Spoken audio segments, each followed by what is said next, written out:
வணக்கம் நண்பர்களே, நாம் இன்னைக்கு பார்க்க போகிறது ஒரு கேரளா டிஷ்ஷுங்க. இது ஊறுகாய் இஞ்சி புளின்னு சொல்லுவாங்க. இப்போ எப்படி செய்யலான்னு பார்க்கலாம். வடச்சட்டியில் நல்லெண்ணெய் ஊற்றியிருக்கேன். ஒரு 8-9 ஸ்பூன் நல்லெண்ணெய் ஊற்றியிருக்கேன். அதில் கடுகு போட்டுக்கலாம். கடுகெல்லாம் பொரிஞ்சிருச்சுங்க. இப்போ இஞ்சி சின்ன சின்னதாக குட்டி குட்டியாக கட் பண்ணி வச்சுக்கோங்க. அது போட்டுக்கலாம்.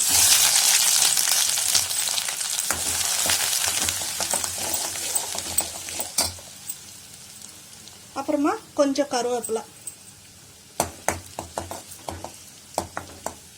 இது ஒரு 2 நிமிஷம் ஆகணுங்க. 2 நிமிஷம் ஆயிடுச்சுங்க.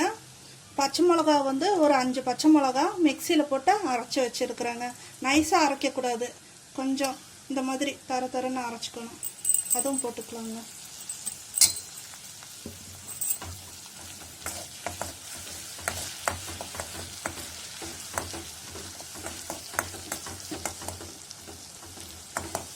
இதோ 2-3 நிமிஷம் இருக்கணுங்க. நல்லா வணக்கணும். பாருங்க, எல்லாம் நல்லா வணங்கிருச்சுங்க. இப்போ இதில் உப்பு,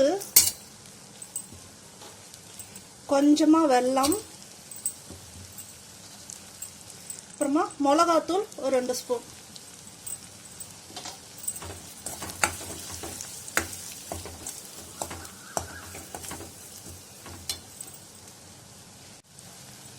எலுமிச்சை அளவு புளி எடுத்து கொஞ்சம் திக்காக கரைச்சி வச்சுக்கோங்க. அதுவும் ஊற்றிடலாம்.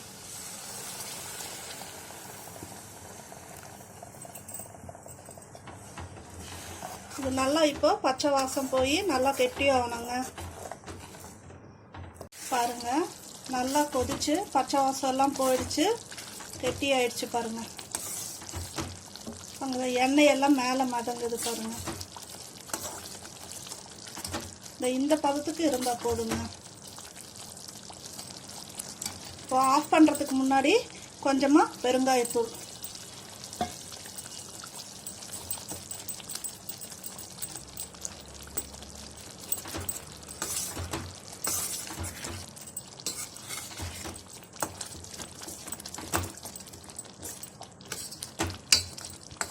அவ்வளோதாங்க, ஆயிடுச்சு.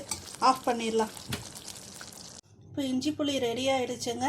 இதில் நான் மிளகாத்தூளும் பச்சை மிளகாவும் போட்டிருக்கேன். நீங்கள் வெறும் பச்சை மிளகாவையும் நிறையா போட்டு செஞ்சுக்கலாம், இல்லை மிளகாத்தூள் மட்டும் போட்டும் செஞ்சுக்கலாம், இல்லை நான் செஞ்ச மாதிரி இது 2 போட்டும் செஞ்சுக்கலாம். நல்லா டேஸ்ட்டாக இருக்குங்க. ஜீரண சக்திக்கு ரொம்ப நல்லது. தயிர் சாதத்துக்கு ரொம்ப நல்லாயிருக்கும். இட்லி தோசைக்கு எல்லாமே நல்லாயிருக்கும். எல்லோரும் செஞ்சு பாருங்கள். இந்த வீடியோ லைக் பண்ணுங்கள், ஷேர் பண்ணுங்கள், எங்கள் சேனலை சப்ஸ்கிரைப் பண்ணுங்கள். நன்றி, வணக்கம்.